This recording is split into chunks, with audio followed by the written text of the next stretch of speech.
Welcome to programme views makers. मैं हूं आपके साथ शाइस्ता यूसुफ। नाजरीन, कौमी असम्बली में बजट इजलास जारी है, ताहम हुकूमत और अपोजिशन के दरमियान ताल्लुकात सख्त कशीदा हैं। अपोजिशन लीडर शहबाज शरीफ ने जैसे ही तकरीर का आगाज किया तो पार्लिमानी तारीख में पहली बार हुकूमत की तरफ से एहतजाज और नारेबाजी शुरू कर दी गई। संगामा आराई और शोर शराबे की वजह से ऐवान की कार्रवाई को मुअत्तल भी किया गया और स्पीकर ने इजलास चलाने के लिए गैर तहरीरी ज़ाब्ता इखलाक भी बनाने की कोशिश की।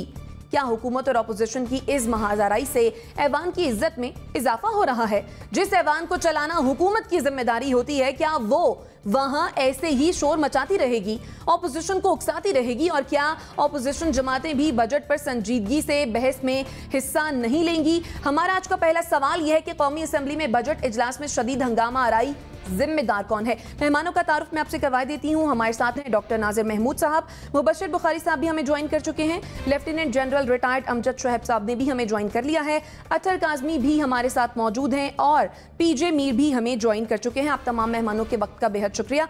डॉक्टर नाजिर महमूद साहब, सबसे पहले आपकी जानिब आऊंगी। कौमी असम्बली में बजट इजलास में जो हंगामा आ रही है हम सभी देख रहे हैं, आपके नज़दीक इसका जिम्मेदार कौन है? देखिए, पहली बात तो ये कि यह बड़ा अफसोसनाक वाक़या है जो आज हुआ है और इसके ज़िम्मेदारों में नए ज़िम्मेदार भी हैं और पुराने ज़िम्मेदार भी हैं। नए ज़िम्मेदार तो वही हैं जिन्होंने आज जो कुछ किया, जैसे आपने कहा कि ये पाकिस्तान की तारीख़ में पहली मरतबा है कि जो हस्ब इक़्तिदार है, जिसका काम हुकूमत को चलाना है, जिसका काम ऐवान को चलाना है, वो ख़ुद इस हद तक आगे बढ़ गए कि एक दूसरे पर गालियाँ, यानी अपोजिशन को, ये कभी नहीं हुआ। अब ये बच्चा जो है वो उस पर मोबाइल फ़ोन पर देख रहा है वो वीडियोस जो वायरल हुई हैं। ज़ाहिर है जो चैनल दिखा रहे हैं वो तो म्यूट कर दिया जा रहा है, वो गालियाँ नहीं दिखाई जा रही, लेकिन जो फ़ोन पर आप, अब जैसे मैंने कहा कि ऐसी चीज़ें फ़ौरन वायरल होकर बच्चे के हाथ में आ जाती हैं।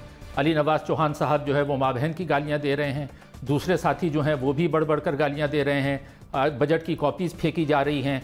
तो ये क्या दिखाया जा रहा है? ये दिखाया ये जा रहा है कि ये लोग, यानी जिसको कहा जाए ना कि इखलाक या तमीज़ से बात करने की सलाहियत से आरी मालूम होते हैं। इसमें यानी सिवाय दुख, अफसोस और दुख के सिवा कुछ और नहीं कहा जा सकता, क्योंकि जो रोल मॉडल होते हैं, आप कहते हैं कि ये 300-350 लोग जो पार्लियामेंट में बैठे हुए हैं, ये अवाम के नुमाइंदे हैं, अवाम के कायदीन हैं और इनको एक रोल मॉडल होना चाहिए। और रोल मॉडल का होना चाहिए मतलब यह है कि न सिर्फ ये कि वो अच्छे किरदार के हों, बल्कि बाइखलाक गुफ्तगू में अच्छे हों। लेकिन बदकिस्मती ये है कि पीटीआई का जो रवैया रहा है उसमें ये लगता है कि ये बदज़बानी, यानी जो इनकी 22 साल की जो जद्दोजहद है, वो 22 साल की जद्दोजहद जो थी, जो ये पीटीआई के रहनुमा जो है वो कहते हैं कि हमने 22 साल जद्दोजहद की है, तो क्या 22 साल की जद्दोजहद में ये सीखा गया है? 22 साल की जद्दोजहद में ये मुकाबले किए गए हैं? यानी सिर्फ एक या दो की बात नहीं है और ना ही ये आज की बात है। ये बात लोग पहले इससे बार हम इस तरफ निशानदही कर रहे हैं कि खान साहब को अपने लोगों को समझाना चाहिए कि इस तरह की जो बदज़बानी है वो ना की जाए। लेकिन आप न सिर्फ, जैसे मैंने अभी नाम लिया, चौहान साहब हों, गंडापुर साहब हों, इवन फिरदौस आशिकावान तो अब मुक्के चलाने लगी हैं, उससे पहले आप देख लें फैयाज चौहान की मैंने बात की, उनको देख लें, जो भी हैं ज़्यादातर लोग, इवन शहरयार आफरीदी को देख लें, सब एक से बढ़कर एक जो है वो मुकाबला करते हैं कि बदज़बानी की जाए। तो सबसे ज़्यादा जिम्मेदार तो ये खुद हैं। अच्छा, जब मैं पुराने लोगों की जिम्मेदारी की बात करता हूँ तो पुराने लोगों में भी जिम्मेदार हैं, लेकिन हमने ये देखा कि पिछले जो इस हुकूमत से पहले जो कुछ था, देखिए जमहूरियत सीखने में नस्लें लग जाती हैं। जमहूरियत बिल्कुल ऐसा ही है जैसे कि आप कोई भी काम या कोई भी फ़न सीखना चाहें। जैसे सियासत के बारे में कहा जाता है कि politics is the art of the possible, यानी ये मुमकिनात का खेल होता है। अच्छा, ये जो खेल या फ़न है ये सीखा जाता है। जिस तरह कोई भी काम सीखने में आपको 2, 4, 10 साल लगते हैं, इसी तरह जमहूरियत को सीखने में कई नस्लें दरकार होती हैं। तो अब वो लोग भी जिम्मेदार हैं जिन्होंने पाकिस्तान में जमहूरियत को चलने नहीं दिया गया। जब जमहूरियत चलती है तो एक के बाद एक लोग सीखते जाते हैं और फिर आपके पास एक नितरी हुई अच्छी क़यादत सामने आती है। तो मैं समझता हूं कि नए लोग भी जिम्मेदार हैं और पुराने लोग भी। ठीक, नए लोग भी जिम्मेदार हैं और पुराने लोग भी। पीजे मीर साहब, हम हमेशा से देखते आ रहे हैं कि ऑपोजिशन जो है वो कौमी असम्बली में एहतजाज कर रही होती है, लेकिन इस मरतबा तो काया ही पलट गई है। हम हुकूमती अरकान को भी देख रहे हैं कि वो भी एहतजाज कर रहे हैं। आखिर ऐसे में जिम्मेदारी किस पर आयद होती है? मैं समझता हूँ कि it is a disgraceful and a shameful day for the government and the opposition. आप क्या एग्जांपल दे रहे हैं हमारी पूरी इलेक्ट्रेट को कि ये आप करते हैं? आपके पास एक बजट आया है, regardless whether it is the government और द ऑपोजिशन, आपका ये डिस्प्ले है I mean, this was absolutely a pathetic display of the National Assembly of all times. कि आप बजट की कॉपियां फेंक रहे हो, फिर उधर से रिस्पॉन्स आ रहा है, अगर लीडर ऑफ द ऑपोजिशन बात कर रहा है आप उसको चोर चोर कह रहे हो। ओ भाई, this is not a court of law, this is the parliament. Court of law बाहर है, वहां जाके आप काम करो। यहां क्या बात है, आप उसको चोर कह रहे हो, ये कह रहे हो, वो कह रहे हो। मैं समझता हूं ये बड़ा डिसग्रेसफुल एक परफॉर्मेंस आई है।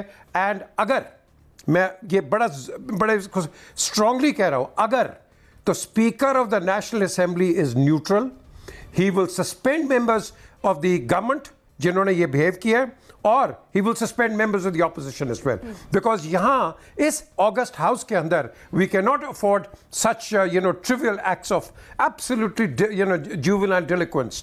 ये तो बहुत बुरी बात है, मैं समझता हूँ। आपने क्या मैसेज दे दिया दुनिया को? और more to the point, अगर आप इस तरह करेंगे तो अभी मेरे भाई बात कर रहे थे कि आप तो इलेक्टोरेट के एक रिफ्लेक्टेंट हैं, तो ये आप रिफ्लेक्शंस दे रहे हैं दुनिया को कि हम इधर आके इस तरह की बात करते हैं। यार ये तो ऐसे लोगों को तो खुदा की कसम असेंबली में नहीं होना चाहिए, बिकॉज यही हम डेली टेलीविजन पे देखते हैं, उस एमएनए ने ये कर दिया, उस एमपीए ने ये कर दिया। आज तो आपके सामने इनके टेम्पर्स आपने देख लिए हैं, और इन्हीं टेम्पर्स के साथ हमने चलने हैं तो फिर पाकिस्तान का अल्लाह ही हाफिज है। If they are going to be your nominated members of the parliament, well, I'm sorry to say they don't deserve to be in the parliament at all. ठीक, मुबश्शिर बुखारी साहब, कल तक बातें हो रही थी कि ज़ाब्ता अखलाक बनाने की तजवीज़ है, ज़ाब्ता अखलाक तैयार किया जाए ताकि कौमी असेंबली में इस किस्म के मामलात देखने में ना आए, लेकिन आज ही हमने देखा कि वो सब कुछ हुआ जो कि नहीं होना चाहिए था। जी बिल्कुल, मेरा ख्याल है कि ज़ाब्ता अखलाक की तो ज़रूरत ही नहीं थी। एक डेकोरम होता है हाउस को चलाने के जो रूल्स हैं और जिस तरह वो चलना चाहिए और जो कंडक्ट होना चाहिए पार्लियामेंटेरियंस का, और पार्लियामेंटेरियंस जो हैं वो अवामी नुमाइंदे होते हैं, ये लिखा पड़ा हुआ है। उसके लिए मतलब ये स्कूल गोइंग किड्स तो हैं नहीं जिनके लिए आप एक कोई नया ज़ाब्ता अखलाक जो है मुरतब करें और ऊपर एक एडमिनिस्ट्रेटर लगाएंगे। ये पढ़े लिखे लोग हैं। बुनियादी तौर पे मैं समझता हूँ कि बहसीयत कौम तो हम इन हाज़िर हैं, अखलाकी तौर पे दिवालियापन हमारा हो चुका है। तो चूँकि ये अवामी नुमाइंदगान भी इसी अखलाकी दिवालियापन की शिकार कौम से निकल के जाते हैं, तो वही करेंगे जो इन्होंने सीखा है। हम एक वक्त में जब पार्लियामेंट कवर किया करते थे और आज भी करते हैं, तो उस वक्त एक टर्मिनोलॉजी यूज़ होती थी, प्लेइंग विद द गैलरी। लेकिन उस वक्त के जो पार्लियामेंटेरियंस हुआ करते थे, वो जब गैलरी की अटेंशन अपनी तरफ ड्रॉ करना चाहते थे तो वो कोई अच्छे पॉइंट पे, पॉइंट ऑफ ऑर्डर पे या अच्छी डिबेट के ज़रिए वो गैलरी को अपनी तरफ मतवज्जो किया करते थे। अब जो है सूरत हाल इस हद तक पहुंच चुकी है, चूँकि इनकी ट्रेनिंग नहीं है, इन्हें पार्लिमानी नॉर्म्स का नहीं पता। आज इन्हें अगर गैलरी को अपनी तरफ मतवज्जो करना है, मीडिया की अटेंशन अपनी तरफ ड्रॉ करनी है, तो ये लाते, मुक्के, घोंसे, गालियाँ ये इस्तेमाल करके मीडिया को अपनी तरफ जो है वो राग़िब करते हैं। असल में लीडरशिप का एक सबसे अहम जिम्मेदारी ये होती है कि वो अपने फॉलोअर्स की, सिर्फ फॉलोअर्स की नहीं बल्कि कौम की कैरेक्टर बिल्डिंग करे। और ये बात बहुत सारी जगहों पे कही भी, लिखी भी, और ख़ुसूसी तौर पे जब इमरान खान साहब कंटेनर्स पे मुक्के लहराया करते थे या फाउल लैंग्वेज का इस्तेमाल किया करते थे, या उनके जलसों में ख़वातीन से बदमज़गी या बदतहज़ीबी हुआ करती थी, उस वक्त भी इसी तरह की बात हमने कही कि जी देखिए, एक जो लीडर, क्रिज़मेटिक लीडर जो खान साहब दावा करते हैं होने का, एक क्रिज़मेटिक लीडर की ये ड्यूटी होती है कि वो कौम की कैरेक्टर बिल्डिंग में अपना रोल प्ले करे। अगर कर नहीं सकता तो कम से कम कोई रोल प्ले करे। लेकिन खान साहब का मिजाज कुछ इस तरह का बन चुका है जो कि हमें नज़र आता है कि जो जितना एग्रेसिव होगा, जो जितना तहजीब को, जो जितना एग्रेसिव होगा, जो जितना बदतहजीब होगा, खान साहब के उतना करीब होगा। और उसका मुजाहरा आज आपने देख लिया। यानी ये विसल्स जो हैं, ये असम्बली में ले जाना बजाना डेकोरम की खिलाफ वर्जी है। ऐवान के तकद्दुस को पामाल किया गया है। इस तरीके से ये नहीं होना चाहिए था, और ज़िम्मेदार मेरा ख्याल है दोनों ही हैं। ठीक, जनरल साहब, मामले का हाथापाई तक पहुंच जाना, गालम गलोच तक पहुंच जाना, आपके नज़दीक आवाम को और ख़ास तौर पर इंटरनेशनली क्या मैसेज जा रहा है दुनिया को? बिस्मिल्लाहिर्रहमानिर्रहीम। देखिए शाइस्ता, आज तो ये चीज़ें सामने टेलीविजन पे नज़र आ गई, दुनिया ने देखी, हम बात कर रहे हैं। लेकिन आपने, मैंने और बहुत सारे लोगों ने इनको प्राइवेट लाइफ में नहीं देखा हुआ। जो वोट देते हैं उन्होंने तो देखा हुआ इनको, उनको तो पता होता है कि ये क्या है।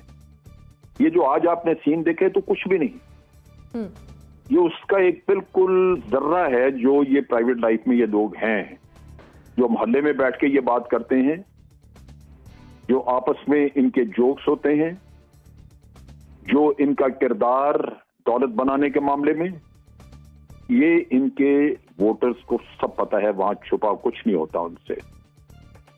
हम किरदार बिल्डिंग की बात करते हैं, हर पार्टी में जितना भी कोई बदजबान आदमी है वो उतना ही अपनी पार्टी को अजीज है, क्योंकि वो समझते हैं कि ये तुर्की बतुर्की जवाब दे सकता है, क्योंकि सियासत है यही गैर शाइस्ता, गैर इखलाकी। बदकिस्मती है इस मुल्क की कि आपको आज यही कुछ मिला। अब जैसी कौम वैसे लीडर, क्योंकि वोट तो कौम देती है ना, लोग देते हैं। बिल्कुल। जब लोग मोहल्लों में इनको देखते हैं, उनको पता है सारा कुछ इनके किरदार का, तो फिर क्यों वोट देते हैं? उस वक्त तो आपको सिर्फ एक बिरयानी की प्लेट और कोका कोला की बोतल याद आती है, घर में कोई आटा पहुंचा देता है तो खुश हो जाते हैं। यहां पे बिगाड़ जो है वो इस जगह का नहीं है। मैं बार बार कहता हूं, एक मिसाल मैं हमेशा जहांगीर तरीन की, जहांगीर तरीन लंदन गया, उसको एक भी शख्स एयरपोर्ट पे छोड़ने नहीं गया। वो लंदन से वापस आया, एक शख्स भी उसको रिपोर्ट करने के, उसको वो रिसीव करने नहीं आया। जिस दिन उस पर करप्शन का इल्जाम लगा और उसने भुगतना शुरू किया FIA को, 40 लोग इसी पार्टी में से निकल के फूल की पत्तियां फेंकनी शुरू कर दी उन्होंने, और हम सब खुश हैं उस पर कि जनाब आज पता चला कि इनकी इमरान खान की क्या हैसियत है। हैसियत उसकी तो जो भी है, किरदार आदमी का पता लग रहा है कि यहां हमने लीडर और लोग पाले कैसे हैं। अगर हम फिर भी इन्हीं को वोट देंगे तो फिर आपका मुकद्दर यही कुछ है। सुनना भी चाहिए हमें और इस पे खामोश भी फिर जाना चाहिए। अगर आप आज इसके आंसू बहाएं तो किरदार बिल्डिंग वो थी जो हमने साल करनी थी, जो आज 18-19 साल का होके वोट दे रहा है, वोटर बन गया है, उसका अब किरदार बिल्डिंग का वक्त जा चुका है। वो पहले होनी थी, वो नहीं हो सकी। तो अब सोचने की बात यह है कि क्या ऐसे लोगों को असेंबलियों में होना चाहिए? अगर अवाम नहीं सुनते और अवाम में कोई शऊर ऐसा नहीं है तो फिर कोई कानून कम से कम बना देना चाहिए कि जो शख्स ऐसी हरकतें करे उसको असेंबली में न रखा जाए, ताकि आपकी इंटरनेशनल लेवल पे जगह सही तो ना हो। सही, बिल्कुल बिल्कुल आप ठीक कह रहे हैं। अतर कुछ ना कुछ करने की जरूरत है। अगर ये आपस की लड़ाई से फारिग ना हो सके सारे, बेहतरी है कौम की, या बेहतर जो आपके शायर हैं जिनको आप अपनाना चाहते हैं, वो तो कभी भी आपके सामने नहीं आएंगे। वो उसी वक्त आएंगे, वो इकोनॉमी का मसला हो, वो दहशतगर्दी का मसला हो, वो कश्मीर का मसला हो, या ये आपके अखलाकियात का मसला हो। जब तक ये सारी पार्टियां मुत्तफिक होकर सर जोड़ के नहीं बैठेंगी, कोई मुश्तरका लायामल बनाया ही नहीं जा सकता, ना वो आगे चलाया जा सकता है। ठीक, मैं बस इतना कहना चाहता हूं। ठीक। अच्छा, जैसा कि जनरल साहब भी कह रहे हैं कि एक बिरयानी की प्लेट खा के अगर वोट देंगे तो फिर ऐसे मनाजिर तो देखने को मिलेंगे ही जहां पर लीडरशिप नहीं होगी, जहां पर कैरेक्टर बिल्डिंग नहीं होगी। आप मुत्तफिक हैं? देखिए, अगेन मैं वही बात करूंगा जो मैंने कल भी बात की थी। लगता है ऐसे है कि सब लोग ये समझते हैं कि ये कोई आज शुरू हुआ है। ये तो देखिए 90s में भी इसी तरह होता था।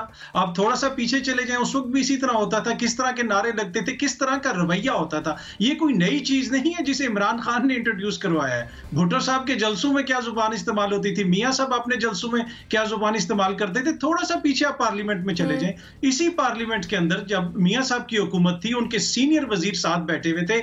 उस तरफ पीपल्स पार्टी के इंतहाई सीनियर लीडर ने कहा था कि मुझे पता है मियां साहब से, ये जो आपके साथ वजीर बैठा है, इसके हल्के में पप्पू पटवारी के अलावा कोई काम नहीं करवा सकता, ये खुल के रिश्वत लेते हैं। आगे से उन वजीर साहब ने कहा था मुझे आपका भी सब कुछ पता है, आपकी पूरी करप्शन का मुझे पता है। और आखिर में दोनों ने ये कहा था कि जी हाँ, आपने भी इल्जाम लगा लिया, आपने भी मेरी करप्शन का जिक्र कर दिया, लेकिन जमहूरियत की वजह से हम दोनों चुप हो गए। अब ये तो ये हमारी इस पार्लियामेंट की रवायत है, हमेशा से इस किस्म के इल्जामात एक दूसरे के ऊपर लगाए जाते हैं। मसला ये है कि इस प्रोग्राम के अंदर अगर मैं बोल रहा हूं तो मुझे सब बोलने के लिए इसलिए इजाजत दे रहे हैं कि सब ने अपनी अपनी बात की है और अब मैं अपनी बात कर रहा हूं। अगर मैं हर किसी को टोकूंगा, हर किसी को बोलने नहीं दूंगा, तो फिर दूसरे भी मुझे नहीं बोलने देंगे। इमरान खान साहब जिस दिन उन्होंने वजारत उज़्मा के लिए वो इलेक्ट हुए पार्लियामेंट के अंदर, पहले दिन से ऑपोजिशन का आप रवैया देख लें, इमरान खान को तकरीर नहीं करने दी गई। इस इजलास के अंदर भी हुकूमत ने ऑपोजिशन से कहा आप पहले तकरीरें करें, बिलावल साहब भी करें, शहबाज शरीफ साहब भी करें, लेकिन आप ये गारंटी दें कि फिर इमरान खान साहब भी तकरीर करेंगे, आप उनकी तकरीर भी सुनेंगे। वो कहते हैं ये गारंटी हम दे नहीं सकते, और इल्जाम सारा वो लगा रहे हैं हुकूमत के ऊपर। ये वो शख्सियात हैं जो 80s में 90s में बहुत सारे इनमें से इसी पार्लियामेंट के अंदर बैठे हुए थे, और इनकी जो जुबान है ये कोई इमरान खान ने तो इंट्रोड्यूस नहीं करवाई ना, कि ओए जिस दिन इमरान खान ने कंटेनर पे कहा था उस दिन पाकिस्तान की सियासत की जुबान खराब हो गई थी। किसने जहाजों से तस्वीरें फेंकवाई थी? इसी पार्लियामेंट के अंदर वो लोग बैठे हुए। मियां साहब की आप अपनी तकारीर उठा के सुन लें कि वो बीबी के हवाले से किस तरह बात करते थे, उन्होंने फारूक लगारी साहब के हवाले से किस तरह की बातें वो करते थे। गुलाम इसाक खान साहब को क्या कहा जाता था पार्लियामेंट के अंदर, गो बाबा गो। तो ये सारी चीजें ऐसे लग रहा है कि आज से शुरू हुई हैं या कल से शुरू हुई हैं या 2 साल पहले शुरू हुई हैं जब इमरान खान आया था। भाई ऐसा नहीं है, सब सीनियर बैठे, सबको पता है कि ये हमारी रवायात हैं और सब ने इसको देखा हुआ है। तो इसको आप कंडेम करें तो इसको कंडेम करें कि इमरान खान उस कल्चर में आया है जो कल्चर नून लीग और पीपल्स पार्टी ने इनको दिया है। तो ये तो उस कल्चर की प्रोडक्ट है जो इस वक्त हम देख रहे हैं। इमरान खान ये कल्चर नहीं लेके आया, वो इस कल्चर के अंदर आया है। बनाने की बात भी तो इमरान खान ने भी ही की थी ना, तो फिर होना तो ये चाहिए था कि सारी जो सियासत थी मुल्की वो तब्दील होती और एक नया पाकिस्तान में एक नई सियासत हमें देखने को मिलती। नई सियासत देखने को मिलेगी जब आप उसको भी सुनेंगे। अगर आप उसको नहीं सुनेंगे तो डोंट एक्सपेक्ट कि वो बैठ के आपके भाषण सुनते रहेंगे। यहाँ पे बहुत सारे लोगों का जिक्र हुआ किस किस्म की जुबान इस्तेमाल की गई मुराद सईद के खिलाफ। कादिर पटेल साहब ने, जावेद लतीफ साहब जो कौमी इदारों को और पाकिस्तान के ऊपर दुश्मनाम तराजी करते हैं, मुराद सईद की फैमिली के हवाले से उन्होंने इस असेंबली में किस तरह की बातें की, असेंबली के अंदर लड़ाई हुई। तो ये देखें ना, ये भी हमें खुल के बताना चाहिए कि मसला क्या है। मसला नई आने वाली जमात नहीं है, मसला वो कल्चर है जिसको पीपल्स पार्टी और नून लीग ने डेवलप किया है। पुराने लोग भी उतने ही जिम्मेदार हैं जितने के नए लोग। पीजे मीर साहब, जैसा कि जनरल साहब ने भी कहा कि कोई एक्शन लिया जाना चाहिए। जिन्होंने 3 बार हुकूमत की, 3 बार वो ज्यादा जिम्मेदार है। जिन्होंने 3 बार हुकूमत की है वो ज्यादा जिम्मेदार है। ठीक है पीजे मीर साहब, जैसा कि जनरल साहब ने भी कहा कि कोई एक्शन लेना चाहिए, कोई एक्शन लिया जाना चाहिए। आपके नजदीक स्पीकर साहब क्या एक्शन ले सकते हैं या क्या एक्शन उन्हें लेना चाहिए? इनको सस्पेंड करें एज इनको first time you have to suspend them. देखें, ये हम सारी बातें कर रहे हैं कि जी 90s में ये हुआ, 80s में एंड ऑल दैट, तो नेट रिजल्ट आज क्या है? देखिए ना, उस वक्त तो इतना मीडिया एक्सपोजर भी नहीं था 90s के अंदर। आज आपका media exposure it is like a microscope, और माइक्रोस्कोप पूरी दुनिया में फिर रहा है। हम हिंदुस्तान को बैठ के यहाँ उनको हर किस्म का मजाक और तंज का शिकार बनाते हैं और ख़ुद हम वही हरकतें कर रहे हैं। सो मैं ये समझता हूँ कि इस वक्त स्पीकर को बिल्कुल चाहिए कि जिस आपके सामने वीडियो फुटेज पड़ी है कि जिसने, मैं समझता हूँ, ब्लेटेंटली ये किया है, और पर्टिकुलरली देखें ये जो आपने कागज़ फेंका है, this is a state property, not an individuals property. आप स्टेट प्रॉपर्टी बाहर फेंक रहे हैं दूसरे के ऊपर, दूसरा रिटेलिएट कर रहे हैं, इनको सस्पेंड करें। कम से कम इसको कम से कम 2 हफ्ते इनको सस्पेंड करें। इनकी जो उसकी पे लाइन है इसको भी सस्पेंड करें। They will not be paid for their behaviour because this is not a child's house के इधर आके आप जो मर्जी तमाशा करके आपको TADA भी मिल रहा है और आप सो कॉल्ड आप लोगों की नुमाइंदगी कर रहे हैं। मैं समझता हूँ इसके ऊपर आपको बड़ा स्ट्रिक्ट देखो, we have to stop somewhere. हम बातें करते रहेंगे लेकिन we have to stop because at the end of the day, government हो ऑपोजिशन हो, ये यहाँ तो कई गवर्नमेंट्स आएंगी जाएंगी, ऑपोजिशंस होंगी, गवर्नमेंट्स होंगी। क्या हम इस घर का ये एग्जांपल्स देंगे कि आप इस घर में जाएंगे, आप एक दूसरे पे ये इस तरह की की हरकतें करेंगे? ये मैं समझता हूँ इस पर बहुत सख्त एक एक्शन लेना चाहिए क्योंकि eight the end of the day debates होती हैं। ठीक है मुबशर बुखारी साहब, शाइस्ता, मैं छोटी सी एक चीज ऐड करना चाहूंगा शाइस्ता, सिर्फ इतना कि इसी पार्लियामेंट के अंदर हमने देखा कि साबिक वजीर आजम शाहिद खाकान अब्बासी साहब उठ के खड़े होकर स्पीकर को कहते हैं कि मैं तुम्हें जूता मारूंगा। तो फिर आप क्या एक्सपेक्ट कर सकते हैं कि बाकी मेंबरान किस तरह बिहेव करेंगे? सही। मुबशर बुखारी साहब, मेरा ख्याल है कि हमें अपोलॉजिस्ट नहीं होना चाहिए किसी के लिए भी, जिसने भी गलत किया। और ठीक बात है, माजी में होता रहा, लेकिन वही बात जो मीर साहब ने कही कि सोशल मीडिया इतना एक्टिव नहीं था, वाइब्रेंट नहीं था, बल्कि था ही नहीं। अगर हम 90s में जाते हैं तो उस वक्त भी अक्सर कुर्सियां भी उठा के फेंक दी जाती थी। लेकिन वो आप पॉइंट आउट कर चुकी हैं कि हम तो एक बड़ी तब्दीली का ख्वाब देख रहे थे और बड़ी पॉजिटिव तब्दीली का ख्वाब देख रहे थे। तो अगर आपने पुराने लोगों की रवायात को लेके ही आगे बढ़ना है तो फिर कम से कम तब्दीली को क्लेम नहीं करना चाहिए। ठीक हो गया। इलेक्ट हुए हैं ठीक। बुखारी साहब, आप ये देखिए ना, जो इलेक्ट हो गए हैं वो तो वही लॉट है जी। पार्टी बदल सकती है इनकी, एक पार्टी से दूसरी पे जा सकते हैं, चेहरे तो वही हैं। तो जब तक इनको नहीं बदला जाएगा, जब तक ये लॉट वही बैठा रहेगा, वो किसी न किसी रूप में दोबारा आपके पास अंदर आ जाएगा।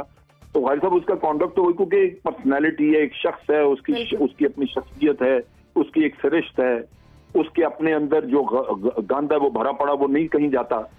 तो नतीजा तो वही मिलेगा आपको जब आप उन्हीं लोगों को बार बार देखेंगे। तो मेरी गुजारिश आपसे ये है कि एक लीडरशिप जिसने हमें बार बार नाकाम किया, वो सिर्फ पार्टियां, अगर आज वो चले गए पीटीआई में तो इसका ये मतलब नहीं है कि वो इंसान बन गए, वो तो वही कुछ है जो पहले थे। यानी पार्टियां बदली हैं, चेहरे नहीं बदले। नाजिर साहब आप क्या कहेंगे? नहीं बदले। हाँ, मैं सिर्फ ये वजाहत करना चाहूँगा कि जो बात ये कही जाती है कि जी उन लोगों ने ये शुरू किया जिन्होंने 3-3 दफ़ा हुकूमत की, मैं ज़रा सा तारीख़ की दुरुस्ती के लिए थोड़ा सा पीछे लेके जाऊँगा।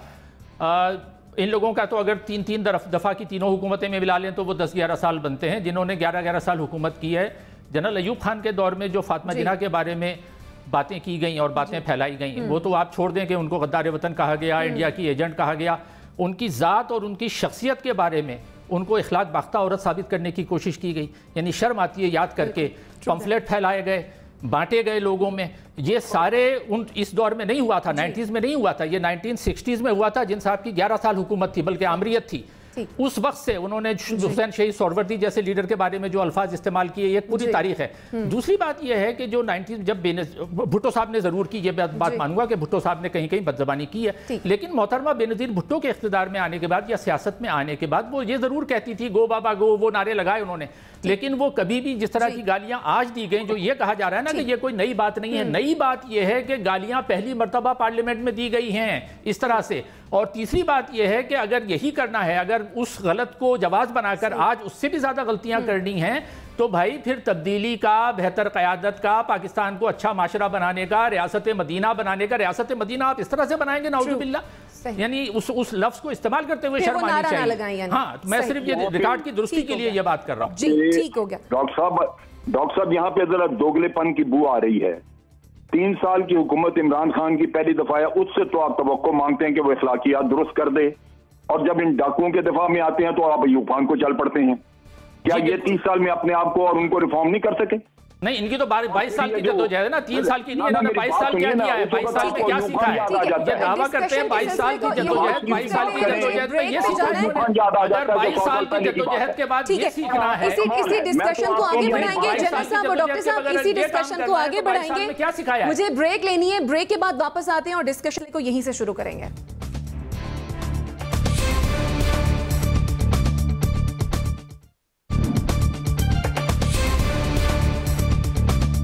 Welcome back after the break. नाजरीन, गुफ्तगू के सिलसिले को वहीं से आगे बढ़ाते हैं। जनरल साहब आप कुछ फरमा रहे थे।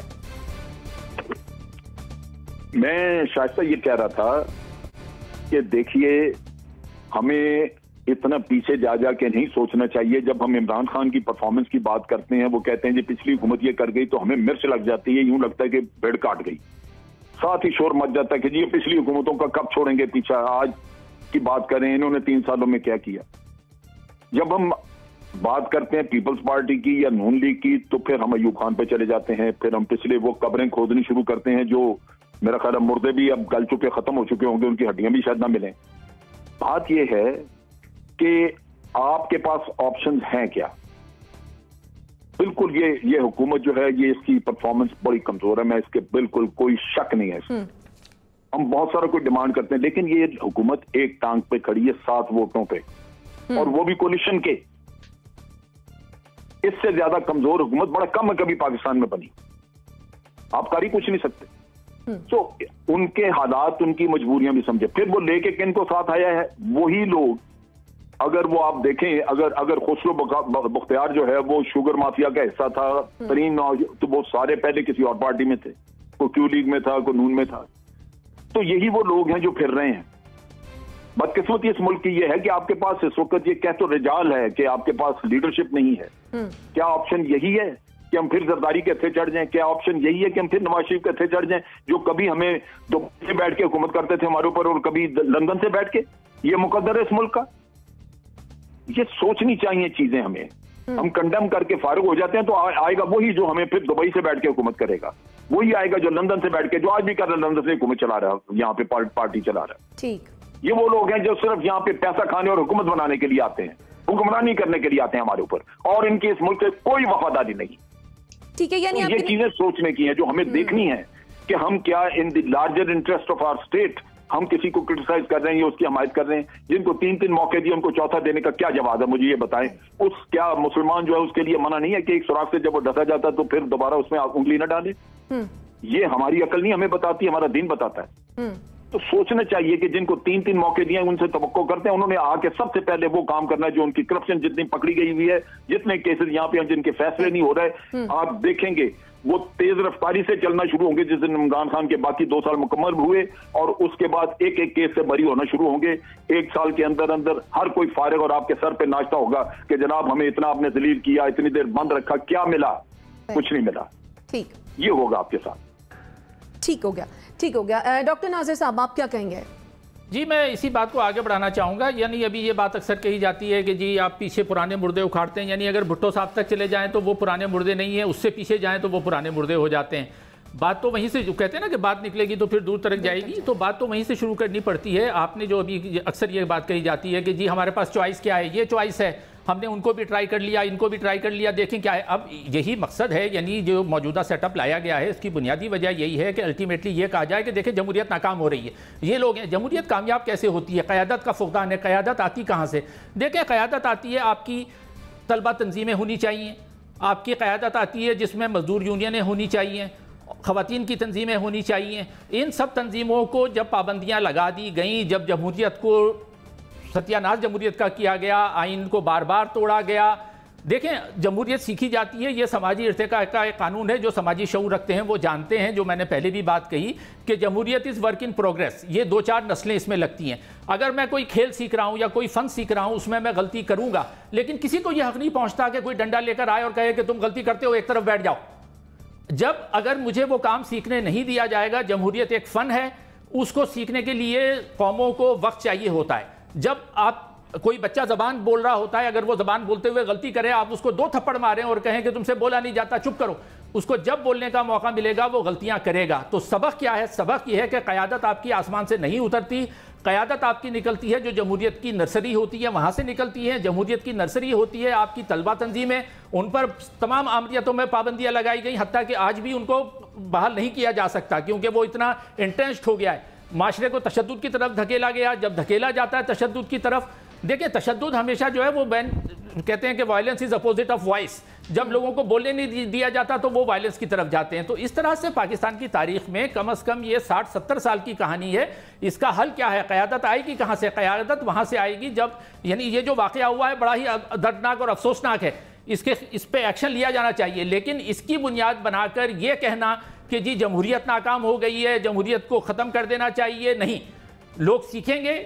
जो मैं समझता हूं कि पीटीआई की भी हुकूमत, जिस तरह से मैं समझता हूं कि पीपुल्स पार्टी ने सीखा, पिछले पीटीआई के आने से पहले पीपुल्स पार्टी और पीएमएलएन की पार्टियां सीख रही थी, उन्होंने सीखा था, लेकिन उस सीखने के अमल को अप्रूव कर दिया गया और ये लोग हमारे ऊपर लाके मुसल्लत किए गए ताकि ये कहा जा सके कि देखें जमहूरियत नाकाम हो रही है। ठीक है, आपका पॉइंट आ गया। पीजे मीर साहब, जैसा कि जनरल साहब भी यही कह रहे हैं कि मौजूदा हुकूमत को हम तनकीद का निशाना तो बना रहे हैं, जबकि गुज़श्ता हुकूमतें भी यही सब करती आई हैं।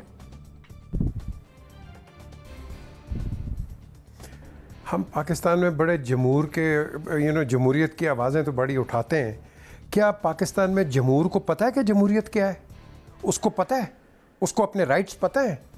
ये आप अपर एशेलॉन्स के अंदर हम जमहूरियत एंड डेमोक्रेसीज की बात करते हैं, ग्रास रूट पे किसको क्या पता है कि जमहूर की अथॉरिटी क्या है, उसकी वैल्यू क्या है? उसकी सिर्फ वैल्यू है जमहूर की पाकिस्तान के अंदर कि आप उसे वोट ले ले 500 रुपये पे। आप जब तक आपका इकोनॉमिक एक मैं समझता हूँ रिफॉर्म नहीं आएगा, आप एक स्टेबिलिटी नहीं लेके आएंगे, ये इसी तरह जमहूरियत चलेगी पैसे के साथ। इस्लामिक ये इधर है अपना जो इस्लामिक मुल्क हैं इसमें जमहूरियत है, जिनके हम बड़ी चमचे बनते हैं और उठाते हैं। कहाँ जमहूरियत है मुझे बता दें? वहाँ तो डिक्टेटरशिप है, मोनार्की है, वहाँ तो है ही जमहूरियत कोई नहीं, राइट से कोई नहीं आपके। तो हम यहाँ बैठ के जमहूरियत के चैंपियंस बनते हैं, ना तीतर है ना बटेर है। हमें सबसे पहले देखना है अपनी कौम को एजुकेट करना है। एजुकेट करोगे उसको पता चलेगा कि उसके राइट्स क्या हैं। जब उसके राइट्स पता चलेंगे फिर आप कहेंगे कि हाँ मैं एक रिस्पॉन्सिबिलिटी से एक वोट दूंगा। ये आपकी रिस्पॉन्सिबिलिटी वोट है सामने जो आज आपने परफॉर्मेंस देख ली है। फिर उसके बाद जो सबसे बड़ी प्रॉब्लम है, अभी एक मेंशन हुआ कि जी बाहर से हुकूमतें कर रहे हैं, जनरल साहब ने बात की, बड़ी ज़बरदस्त बात है भाई। बाहर से इसलिए हुकूमतें कर रहे हैं कि उनको भी डर है कि इनके जो निज़ाम के अंदर जो उनके कोर्ट चल रहे थे उसमें कॉन्फिडेंस ही कोई नहीं है। अब ये देखें ना कितनी बड़ी एक डायकोटमी है कि यहाँ हम बात करते हैं, हम मुल्क से बाहर चले जाते हैं, क्यों? आपको खुद वो डर है कि आपके जो कोर्ट्स हैं वो ठीक नहीं है। This is a clear example of your of your leadership.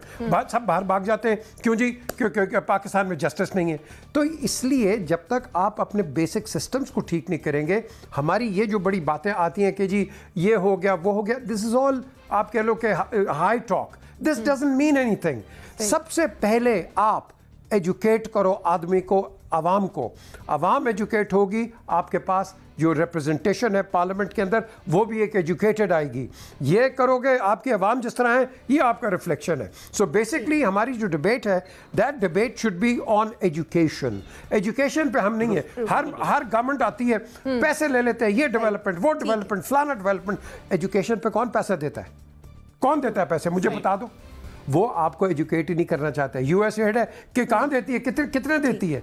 Education पे मांगो, पैसे मांगने हैं तो, क्योंकि वहां आपकी कौम तकड़ी होगी। आज नहीं 15-20 साल के बाद, but at least we live in educated nation. ठीक है, and that is the way forward. अतर, जैसा कि पीजे मीर साहब ने भी फरमाया कि बेसिक सिस्टम को ठीक करने की जरूरत है, एजुकेशन के सिस्टम को ठीक करने की जरूरत है, तभी आम आदमी को पता चलेगा कि उसके राइट्स क्या हैं, तभी डेमोक्रेसी जो है वो बहाल होगी। आप क्या कहेंगे? देखिए, मैं 100% एग्री करता हूं पीजे साहब से। उन्होंने बिल्कुल कहा कि जब तक कौम के अंदर शऊर नहीं आएगा, एजुकेशन नहीं आएगी, तो वो अपने लिए भी सही फैसला नहीं कर सकते।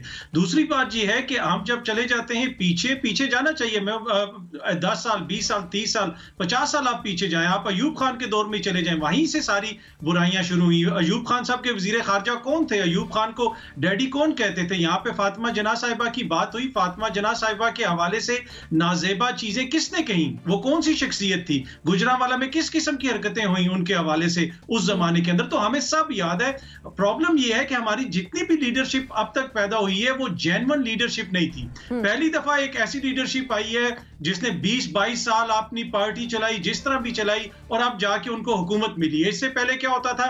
एक दिन आप अयूब खान को डैडी कह रहे होते थे, अगले दिन आप जमहूरियत के चैंपियन बन जाते थे। एक दिन आप ये कह रहे होते थे कि ज़ियाउल हक साहब आपको दवाएं दे रहे होते थे कि मेरी उम्र भी इनको लग जाए, आप उनकी बरसी के ऊपर जाके जलसे कर रहे होते थे, और अगले दिन आप जमहूरियत के चैंपियन बन जाते थे। तो हमारे यहाँ कभी भी जेन्युइन डेमोक्रेटिक किसी किस्म की लीडरशिप आई ही नहीं है, किसी जिसने जदोजहद करके कोई पोजीशन हासिल की हो। हर किसी ने कहीं ना कहीं पे कोई डील कट करके, और जिसे कहते हैं कि आमरीत की गोद से जन्म लिया है। और यही वजह है कि उनके जो अपने रवैये हैं अभी भी वो आमरीत उनके अंदर है। मैं आखिरी बात पे खत्म करूंगा कि पाकिस्तान पीपल्स पार्टी और नून लीग, इनके जो इलेक्टेड प्राइम मिनिस्टर साहब है ना, दोनों शाहिद खाकान अब्बासी साहब हो जाएं, राजा परवेज अशरफ हो जाएं, यूसुफ रजा गिलानी साहब हो जाएं, आप, मैं चैलेंज करता हूं आप इनमें से किसी को भी कह दें कि ये डायरेक्ट बिलावल से या मरियम से या मियां साहब से राब्ता करके दिखा दें।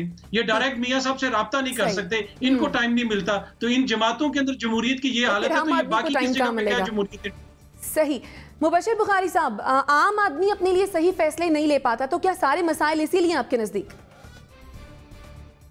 नहीं, आपका सवाल का जवाब तो मैं बाद में दूंगा। बात बड़ी दिलचस्पी का मरकज़ बन चुकी है इस वक्त। ठीक फरमाया अतर भाई ने कि अयूब को डैडी कहा करते होंगे भुट्टो साहब, लेकिन जब भुट्टो साहब अयूब को छोड़ के आए तो वो जो हज़ारा लोग थे यहाँ पे रिसीव करने के लिए, वो अयूब खान ने नहीं भेजे थे, वो भुट्टो ने अर्न किए थे।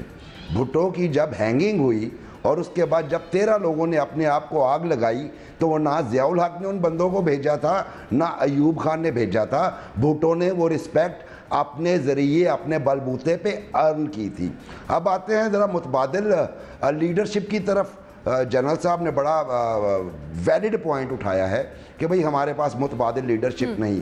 पाकिस्तान बुनियादी तौर पे एक तजर्बागाह बन चुकी है जमहूरियत की, जहाँ पे कुछ ताकतें मुसलसल दर मुसलसल तजर्बे करके यहाँ पे अगर कोई पनपने भी लगती है तो उसको डीफेस कर देती हैं। बहुत अच्छी आपको मैं मिसाल देने जा रहा हूँ। इलेक्शन 2002 देख लीजिए, 2 साल पहले जनरल साहब को वाज़े तौर पे ये याद होगा, एक फार्मूला बना किंग्स पार्टी का जिसमें आप चौधरी बरादरान को ले आए, फिर मिल्लत पार्टी फारूक लगारी साहब की, वो जितने ये सियासी तौर पे यतीम लोग थे इनको इकट्ठा करके बनाया गया। तब भी हुकूमत नहीं बनी तो फिर पीपल्स पार्टी के अंदर डेंट डाल के मुझे ब्रेक एक सेकंड एक जी अच्छा मेरा पॉइंट यहां से दोबारा लीजिए क्योंकि इस वक्त तो तारीख का अहम मोड़ आया है। ठीक है, आप रैप कर लें क्योंकि फिर हमने ब्रेक के बाद नेक्स्ट सेगमेंट पे जाना है। जी मैं यही अर्ज कर रहा हूं। तो मुतबादिल के तौर पे हमें फिर शौकत अजीज साहब मिले जिनके पास कौमी असम्बली की मेंबरशिप नहीं थी, जमाली साहब को बनाया गया, फिर शौकत साहब को लाया गया, 15 दिन चौधरी शुजात साहब को बनाया गया, तो वो आए इधर मुतबादिल लीडर्स के तौर पे, और फिर यहाँ पे जो उन्होंने किया और उसके बाद वापस चले गए, उनके करतूत आप लोगों के सामने हैं। तो मुतबादिल तो फिर आपको इसी तरह के मिलेंगे जिनकी गर्द भी आपको बाद में नहीं मिलेगी। वो सारे गुनाह ठीक हो गया, वो सारे गुनाह माफ हैं। नाज़रीन ठीक है, नाज़रीन यहाँ पर हमें ब्रेक पर जाना है, ब्रेक से आएंगे और फिर अगले सेगमेंट की जाने बढ़ेंगे।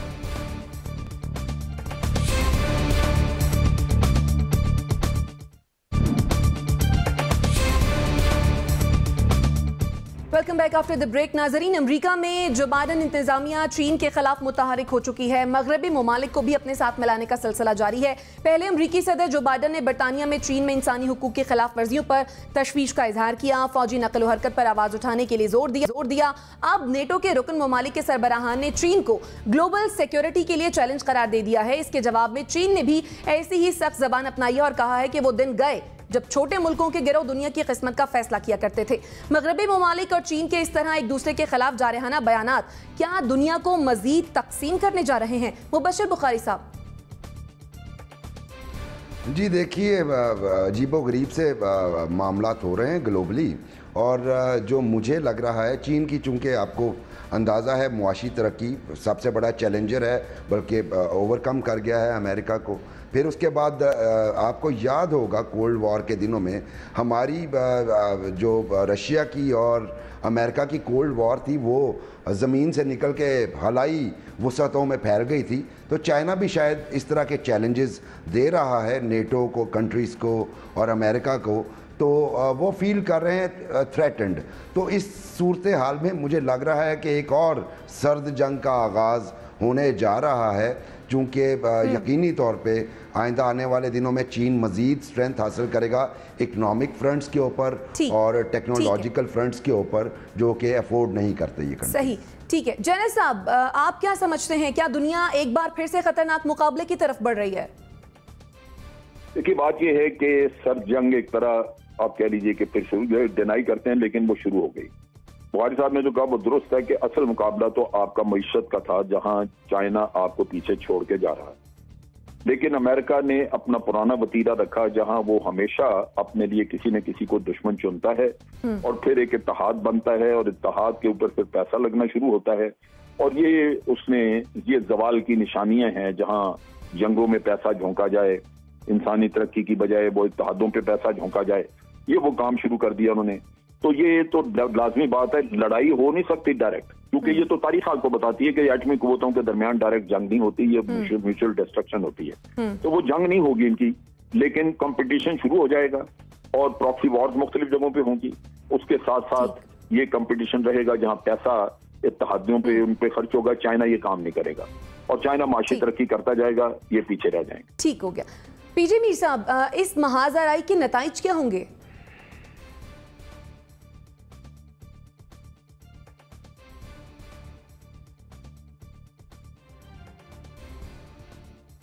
मीर साहब की आवाज नहीं आ रही। ठीक है, ठीक है नाजिर साहब, आप क्या कहेंगे? सॉरी, जरा दोबारा रिपीट कर दे शाइस्ता। जी जी मीर साहब, रिपीट कर दें। जी जी जी, आप अपनी बात आपका क्या कंटिन्यू कीजिएगा। क्वेश्चन था, प्लीज जी, जरा मैं ये रिपीट पूछ कर रही थी कि जो ये महाज आराई हम देख रहे हैं मगरबी ममालिक और चीन के दरमियान, तो फिर इसका नतीजा क्या होगा? देखें, ये पास स्ट्रक्चर्स की गेम होती है और ये टाइम आपको बता देगा। मैं तो आपको रीसेंट हिस्ट्री में आप चले जाएं, ऑटोमैन एम्पायर आप ले लें, उसके ख़िलाफ़ जब वो फ्लरिश कर रहा था, सारों ने एक ऐसी कंस्पिरेसीज़ बनाई कि आप देखें कि उस कंस्पिरेसी के तहत आज इजराइल आपकी शक्ल के अंदर नज़र आ गया है। तो ये कंस्पिरेसीज़ हमेशा चलती हैं और बनती रहती हैं। और जिस तरह जल साहब ने कहा, ये प्रॉक्सी वॉर्स के साथ साथ ये प्रॉक्सी ऐसी अरेंजमेंट्स कर देते हैं सुपर पावर्स कि जो चाइना है, जो economically from N opium addicted nation into one of the leading superpowers of the world, ये किस तरह है? बिकॉज उन्होंने अपनी रेजिलियंस दिखाई है, उन्होंने अपनी डिटर्मिनेशन दिखाई है, और उस डिटर्मिनेशन को ये जो वेस्ट है वो संभाल नहीं सका, बल्कि आज कंज्यूमरिज्म सारी चाइना के अंदर बैठी हुई है। आपका जो मेजर प्रोडक्ट है यूनाइटेड स्टेट्स का या यूरोप का कहीं भी है, वो चाइना में मैन्युफैक्चर हो रहा है वो। और इसके साथ जब वो देखते हैं कि ये तो बहुत ही आगे आ गया है, हम क्या करेंगे, सिर्फ डॉलर ही फाड़ेंगे ना, ये चीजें तो इसके पास पड़ी हुई हैं। सो बेसिकली हमने एक चीज को ऑब्जर्व करना है कि ये जो इस तरह के टेंट्रम्स होते हैं, ये पॉलिटिकल टेंट्रम्स होते हैं पास स्ट्रक्चर्स को। आज बाइडन को आज ही ख्याल आ गया ह्यूमन राइट्स की वायलेशंस का, ये पहले क्यों नहीं आया? ये थोड़े थोड़े शोषे निकालते हैं और उन शोषों को फिर बड़ा एक्सप्लॉइट करने की कोशिश करते हैं। की माफी चाहूंगी मीर साहब, मेरे पास वक्त की कमी है और उस पर आप खेलते हैं। ठीक है डॉक्टर नाजिर साहब। जी, इसके दो नताइज निकल सकते हैं। अगर तो ये फौजी तसादुम की तरफ न जाएं तो ठीक है, लेकिन मुझे नहीं लग रहा कि देखिए, चीन ने कभी पिछले 70 साल में किसी मुल्क पर हमला नहीं किया। एक छोटी सी जंग हुई थी वियतनाम में, उसके अलावा जिस तरह से अमेरिका ने जंगें की हैं, दूसरे मुल्कों में मुदाखलत की है, ऐसे अज़ाइम चीन के नहीं रहे। उसने अपने आप को माशी तौर पर मुस्तहकम किया है। अब जो सरमायादार ममालिक हैं 7 G7 के जो थे, इनकी बुनियाद दो चीज़ों पर है। ये अपना असला मुसलसल बेचना चाहते हैं। पहले इन्होंने सोवियत यूनियन का हवा खड़ा किया, उसके बाद फिर ये वॉर और टेरर का जो भी था मसला वो क्रिएट किया। अब जो है वो ये चीन को मसला बना रहे हैं। इसका मकसद सिर्फ ये है कि ये मजीद हथियार बेचना चाहते हैं। अगर तो ये जंगी तसादुम की तरफ ना जाएं तो इसका ये फायदा छोटे मुल्कों को होगा कि ये लोग फिर नया प्लान लेकर आएं, और जितनी चीन पैसे दे रहा है उतने ही पैसे भाई दे दें।